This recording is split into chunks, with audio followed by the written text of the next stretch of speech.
खबर प्रसारण पर पशिला सरपंच जेई बाबू चेता राताराति नाम फलक लगाइले सरपंच। ए नजर पकांतु ए फोटो उपरे फोटोटी हेउची कोरेई निर्वाचन मंडली अंतर्गत सादकपुर पंचायतर जेउठारे निम्नमानर काम करे जाउथुबा नै गतकाली वार्ड मेंबर अभियोग आनिथिले, जाहाकु नै रिपोर्टर स्टूडियो रे खबर प्रसारण करा जायतिला।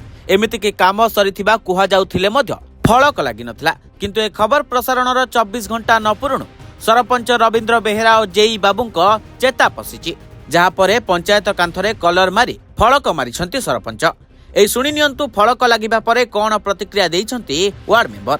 नमस्कार, मु Sadakpur panchayat ward member 2 number ward member जो मु अभियोग करथिली जो रास्ता कामर जे हमर फल नामटा लिखा हिनी बोली कि आसंता काली के लिखि दे कि जाइछन फल नामटा आ कांथरे भी पंचायत कांथरे लिखि जति आगुरु तो लेखा नथिला, एबे आसंता काली के लिखि जाइछंती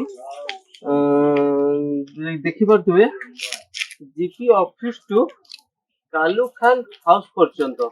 जीपी ऑफिस तो देखिली जीपी ऑफिस एटा कालू खान घर जाकी सेपटे मुंड पर्यंत रास्ता काम एठी बंद हो गला, आउ आगु को जाइनी रास्ता काम। Bureau report, reporter studio.